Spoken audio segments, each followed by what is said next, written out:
So in this video, we're going to talk about formal charge and then hopefully also start talking about valence bond theory and hybridization. So formal charge first. Whenever you're drawing a molecule for me, and if it has formal charge, I do want you to include that.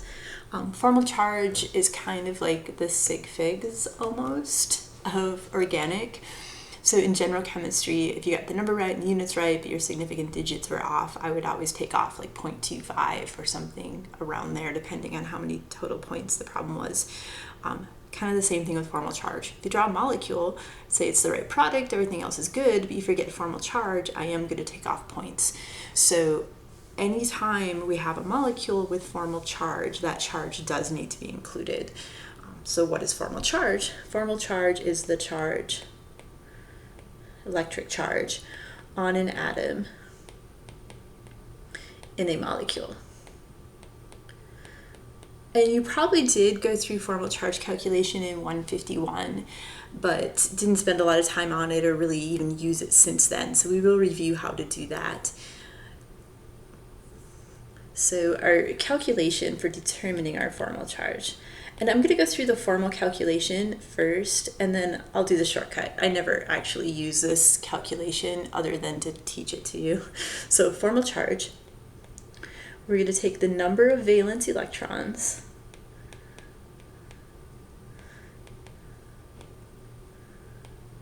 and we do this for every atom in the molecule. So the number of valence electrons on the atom that we're trying to determine the formal charge of. And we're going to subtract from that 1/2 the number of bonding electrons. So the number of electrons in a bond. Not the number of bonds, but bonding electrons. So if it has 3 bonds, that's going to be 6 electrons. And then minus the number of lone electrons. Not lone pairs, but lone electrons. So if it has 1 lone pair, that's going to count as 2 electrons. So the number of valence electrons minus 1/2 the number of bonding electrons minus the number of lone electrons. And that's going to give us the formal charge on the atoms in our molecule. So let's use carbonate ions, that's a good one. So I know that it has a net charge of 2-, but the question is, where is that charge? Is there a single atom that has a -2 charge? Are there 3 atoms with a -1 charge and 1 atom with a +2 to give me a net of -2? Kind of where is that charge? So if I draw out the Lewis structure, and there's a couple possibilities for carbonate, but this is one of them. I do have 3 electron groups on that central atom, so I did draw this out as trigonal planar. This is what we get. So we're going to take each atom separate. So this oxygen first. Oxygen has 6 valence electrons. Again, we're looking on the periodic table, and then we're using that as our shortcut, right, as our tool to remember it. So 6A is where oxygen is, 6 valence electrons. And then it has 1 single bond, right? There's 1 bond right here. So that's 2 electrons. Remember, a single bond is 2 electrons, so minus 1/2 of 2. And then I have 3 lone pairs, so there's 6 lone electrons on that atom. So 6 minus 1/2 of 2 minus 6 is a -1. So that oxygen actually has a -1 charge. So when I say I want to see formal charge, I want you to put that negative on oxygen. It doesn't have to be in a circle. I just do it for emphasis and because it can look like a bond sometimes or a mistake, so I usually circle it. But you can just put the negative if you want. But that oxygen, if you don't have a negative charge on that oxygen, you would lose points for drawing this molecule. This oxygen over here is going to be the same calculation. It's still oxygen, so 6. It has a single bond, so 2 electrons, 1/2 of 2, and then it has 3 lone pairs, so 6 lone electrons. So this oxygen also has a -1 for the formal charge. Carbon, let's do carbon. You have to do it with every atom. Carbon has 4 valence electrons. this has 4 bonds, 2 single bonds and a double, so that's 8 electrons. Remember, each line counts as 2, so 1/2 of 8. And then there's no lone electrons on that atom. So 4 minus 1/2 of 8, which is 4, is 0, so no charge. Don't put a 0 on it, just leave it blank. And then this oxygen, 6 valence electrons, and then it has a double bond, so that's 4 electrons. And then it has 2 lone pairs, so that's 4. So 6 minus 1/2 of 4 minus 4 is 0, so no charge on that also. So if I was to, I'm just going to redraw it over here where it's less messy. If I was to draw carbonate,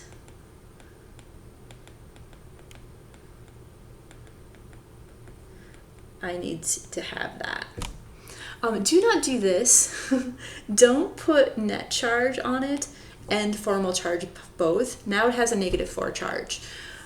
Sometimes folks will come out of 152 doing that. Don't do it. Just formal charge. Don't do net. So that's how I would represent that molecule. Eventually, I actually stop even putting lone pairs on those atoms because with the formal charge, we know how many lone pairs are on it. The central atom, you always have to show it because it wouldn't have the shape that it has if you didn't have the lone pairs. So lone pairs on the central atom always have to be shown, but the ones on the terminal atoms, as long as I put the charge on it, then I know how many lone pairs it has. Like you can work backwards to figure it out. So for now I'll put them, but eventually I'll just stop and I would actually represent it as that bottom molecule. The shortcut, we can do more examples using this, but the shortcut's really just easier. What I do is I'm going to take the number of valence electrons still, so 6 for the oxygen, 4 for carbon, and then we're going to subtract the number of lines, because the number of lines is this, right? If I have 2 bonds, I have 4 bonding electrons, so 1/2 of 4 is 2. So instead of doubling it and then cutting it in half, I'm just going to count the number of lines.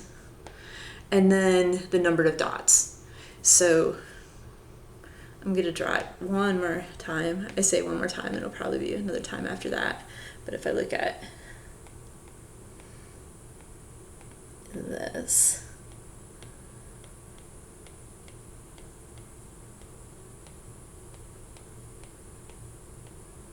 and then we'll just use another color and go over it. It's pink.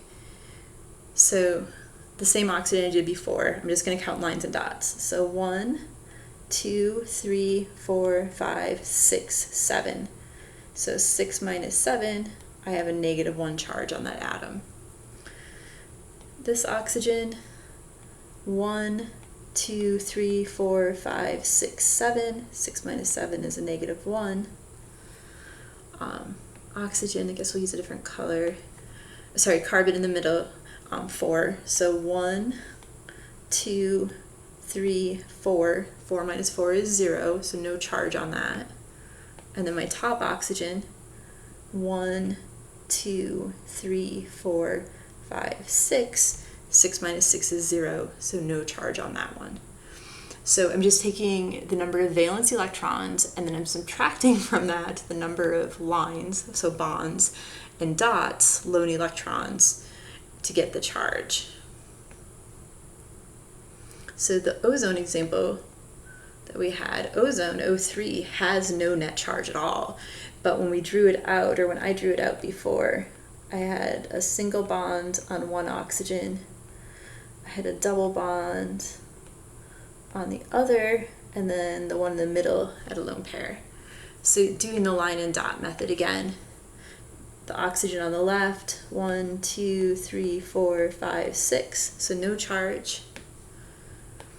The oxygen in the middle, 1, 2, 3, 4, 5, so 6 minus 5 is a +1, so there's a positive charge on that oxygen.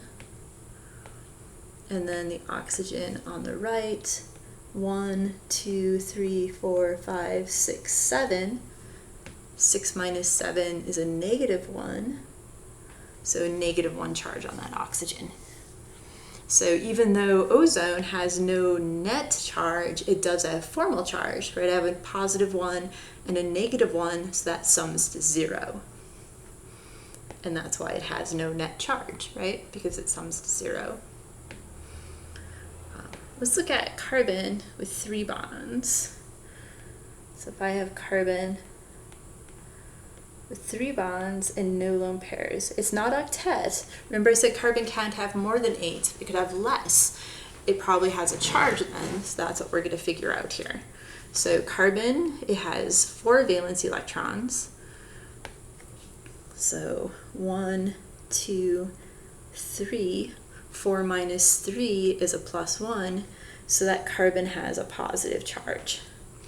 And this is a carbocation. It's going to be a common intermediate that we're going to see quite a bit in this class. So a carbon that's non-octet, right? It has 3 bonds, no lone pairs, so I do have a formal positive charge on it. We could also draw this carbon. I have a lone pair and then 3 bonds. This is not its Vesper shape, we can do that after. But if I was to figure out the formal charge on this one, carbon's still 4. So 1, 2, 3, 4, 5. So 4 minus 5 is a -1. So this carbon has a -1 charge. This is a carbanion. And you don't need to remember these names now. They're common ones, so I'm throwing them up there, but just examples of carbons with charges. Notice they're not following like in the carbanion, the carbon has 3 bonds in a lone pair, right? It doesn't have 4 bonds. We see the 4 bonds where it's a neutral bonding situation. Here it's not neutral, it's charged, right? If we go up and look at this oxygen, in the middle, this oxygen has 3 bonds in a lone pair, right? It's not its neutral bonding situation, it has a charge. Oxygen on the right, 1 bond instead of 2, it also has a charge. So formal charge is going to be really important. Again, like I said, whenever you're drawing a structure for me, please make sure you include the formal charge. So let's talk a little bit about valence bond theory first, and then we'll talk about hybridization. So valence bond theory.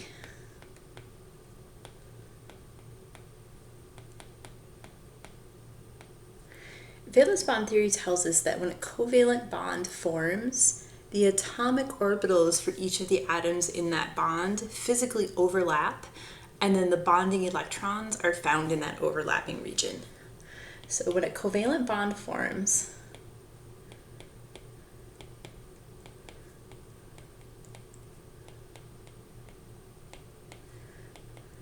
the atomic orbitals, remember orbitals are the region of space where our electrons most likely are, overlap, and the bonding electrons are found in that overlapping region.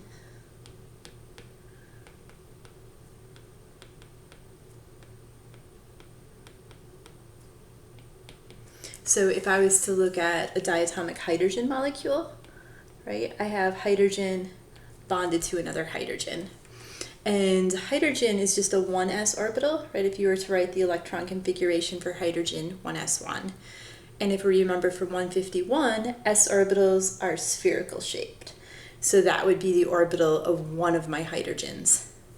The other orbital, also just an s orbital with 1 electron in it. So it's also spherical, and they should actually be the same size. They're both in the first shell. So we'll give this another shot. The s orbital of one, and then the s orbital of the other. And then they're literally physically overlapping, and then the 2 electrons that are represented by this bond here are found in that overlapping region.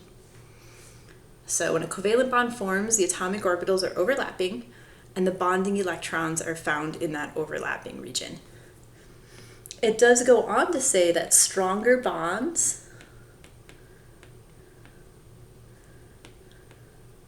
result from better overlap. So if the orbitals overlap better, the bond is stronger. So that just makes sense. The question then is, what causes better overlap? Well, orbitals that have a similar size or a similar shape are going to overlap better. So similarly sized and shaped orbitals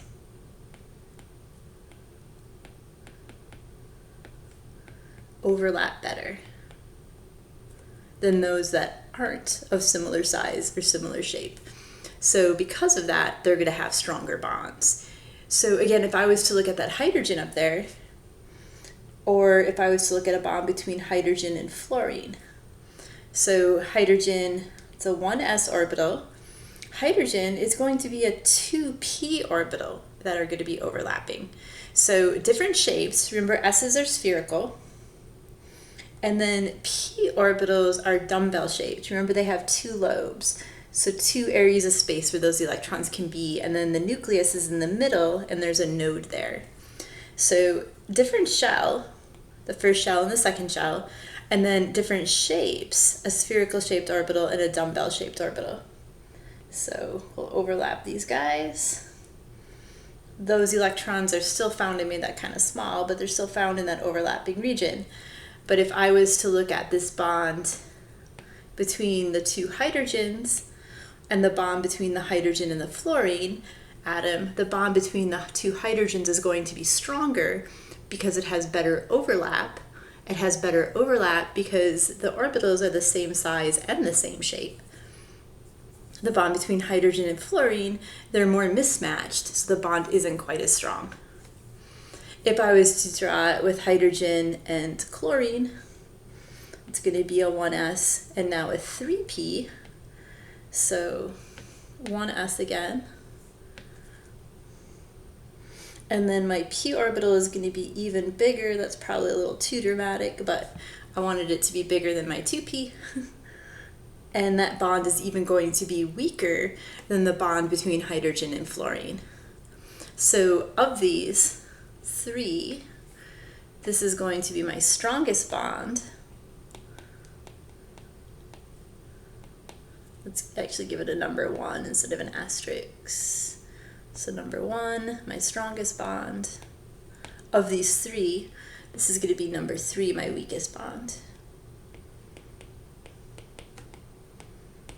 And then number 2, this one's going to be in the middle. And if you think back to 152, right? Hydrofluoric acid is a weak acid. And hydrochloric acid, right? If both of these were aqueous, they would be acids, is a strong acid. And remember that strong acids dissociate, right? They're going to break apart better than weak acids do. The reason hydrochloric acid, right, is going to break into hydrogen ions and chlorine ions better than hydrogen and fluorine is valence bond theory, right? This is a weaker bond because the 2 orbitals that are overlapping to form that bond are more mismatched than with HF. So because it's a weaker bond, it's easier to break it apart, making HCl a stronger acid, right? Easier to break the bond.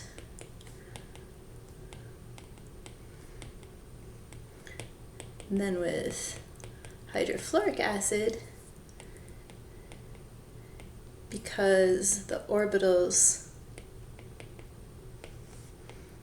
are more mismatched.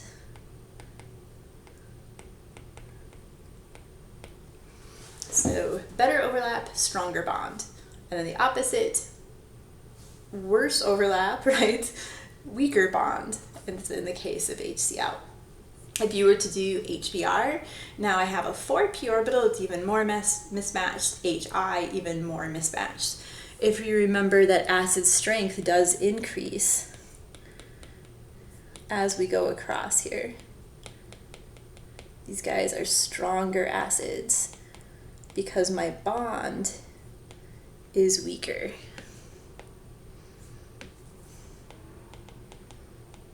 Right?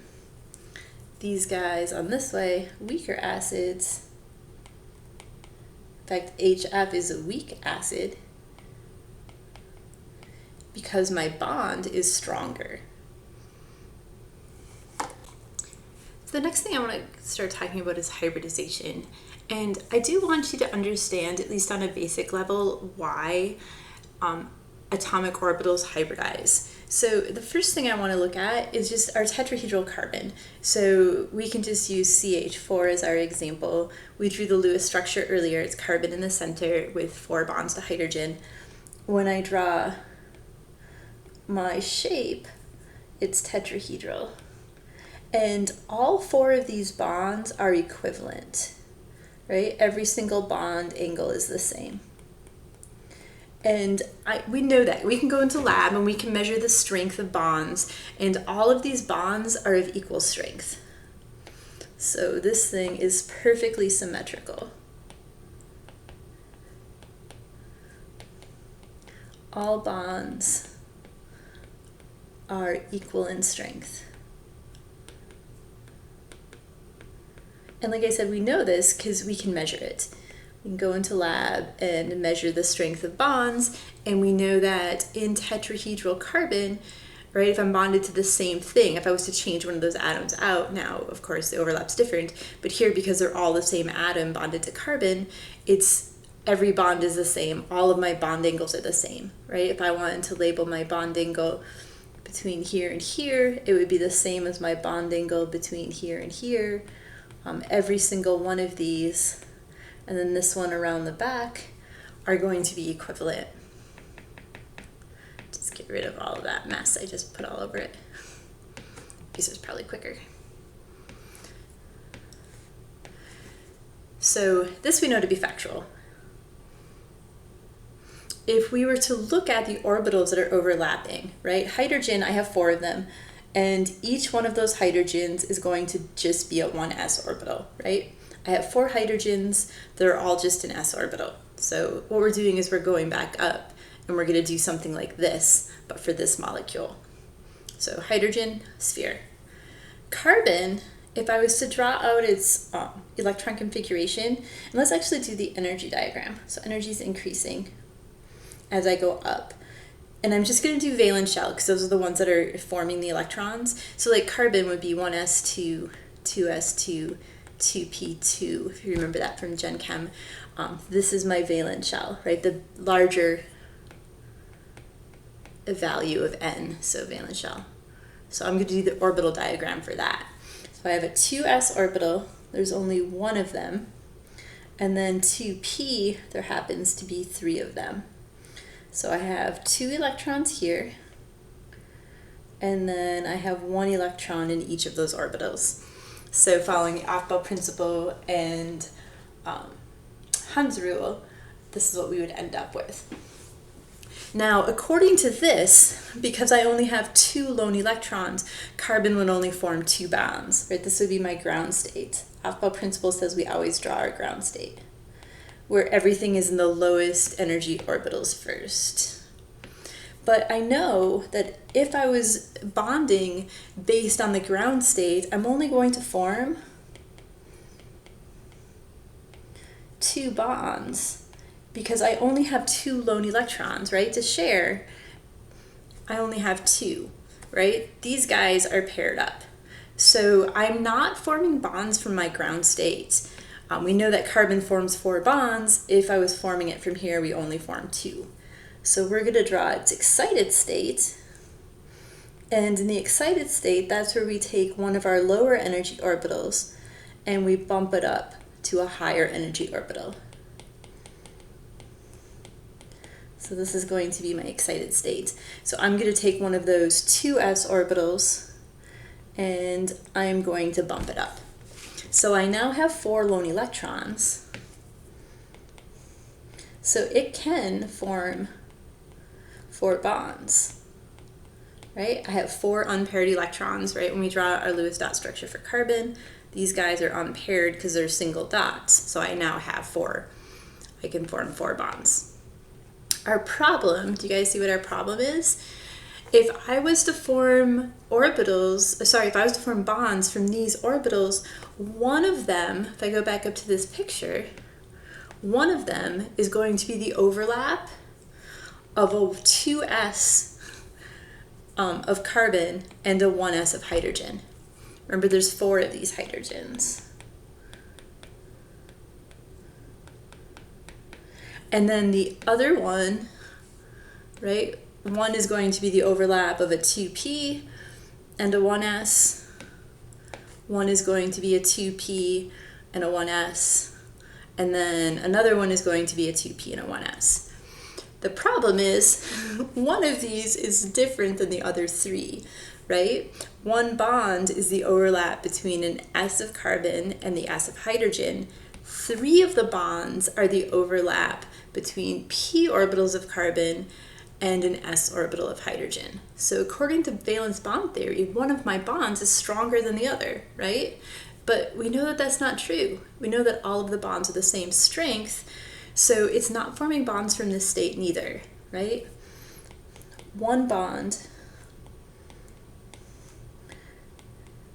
would involve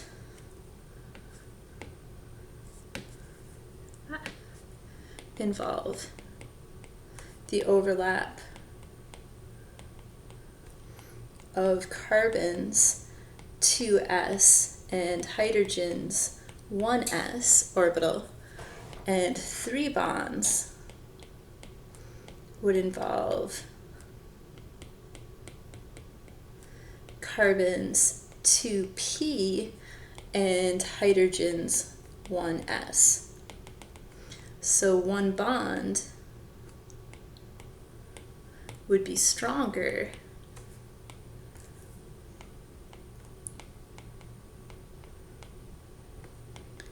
than the others, or than the others. So we know this is incorrect neither, right? It's not forming bonds from the ground state because it would only form 2 bonds. It's not forming bonds from the excited state because one bond would be stronger than the other because it's involved with an S and an S. The other ones are P's and an S. So the only way that we can have 4 equivalent bonds, right? 4 bonds that have the same strength is to have all of those orbitals equivalent. So what we're going to do is we're going to make hybridized orbitals. So hybridized, atomic, they're still atomic. It's generally understood if you say hybridized orbital that you are talking about atomic orbitals. So hybridized atomic orbitals.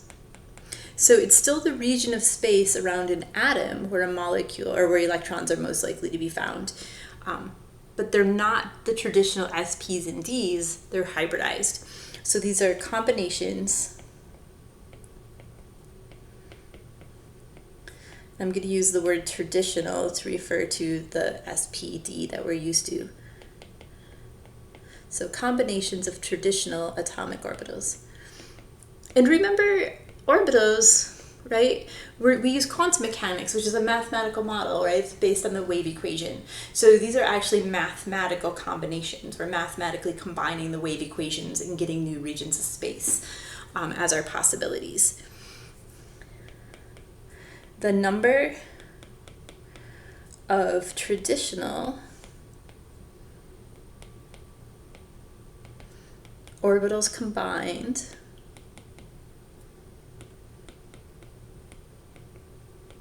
equals the number of hybridized orbitals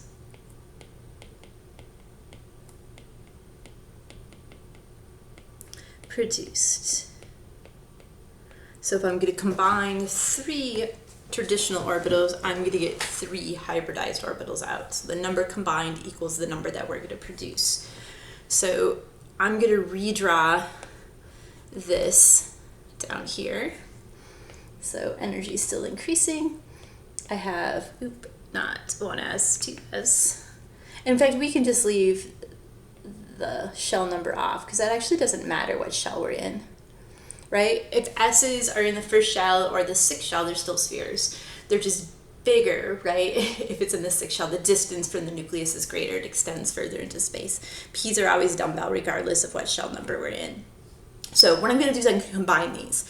So I'm going to take all 4 of these which means I'm going to get 4 hybridized orbitals out. And they're all going to have the same energy. So I'm going to draw them, right? They're going to be degenerate. I'm going to draw them next to each other. We did have an electron in each of these. Sorry, those are ugly electrons. So now I have 4 electrons. I can form 4 bonds. The orbitals are equivalent, so I'm going to have equivalent bonds, right? The overlap is going to be the same for all of them, so they'll be equally strong. And then the name, we get super creative here. I'm being sarcastic. Because I'm taking 1 s orbital and 3 p orbitals and combining it, I'm going to call it an sp3, right? So I'm taking 1 s and 3 p's. So tetrahedral carbon is always going to be sp3 hybridized. Sp3 is just the name of the new orbital. So I'm taking my 4 orbitals over here. Sorry. I'm combining it and I'm getting 4 orbitals over here. They just happen to all be the same. So these are my hybridized orbitals.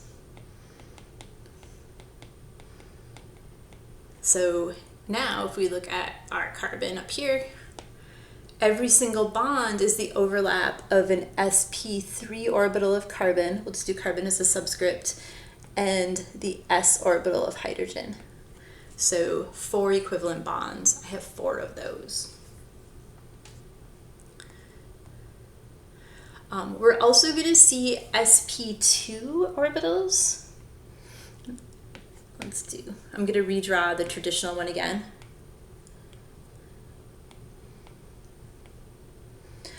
As you would imagine, because it's called sp2, I'm going to combine 1 s and 2 p's. So if I take these guys and combine them, because I'm combining 3, I'm going to get 3. That should be an energy. 1, 2, 3, and then they're called sp2 because I took 1 s and 2 p orbitals to combine. And then the part, and this is important, we're going to use this a lot. If you look, I do have 1 p orbital that's unhybridized. So I do have a p that's unhybridized. The p is higher in energy than the s is. We'll talk about their shapes before, but remember s orbitals are lower in energy because they're spherical. The electrons are found closer to the nucleus. P orbitals, right, were that dumbbell shape where there's no electron density at the nucleus. So they're higher in energy. The electrons are further from the nucleus. Because sp2s have some s character and some p character, so they're kind of almost a little bit S-shaped, right? They're 1/3 S-shaped. They're actually lower in energy than the just straight P's are. That S should not be bigger than the P. So I do have, and this is again important, so please note this, I do have an unhybridized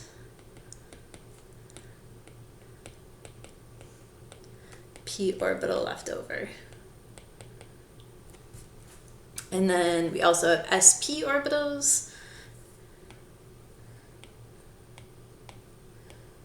Because it's called sp, I'm taking 1 s and 1 p. Because I'm combining 2, I'm going to get 2. Remember, the number of orbitals combined is the number of hybrid orbitals we produce. And then I have 2 unhybridized p orbitals.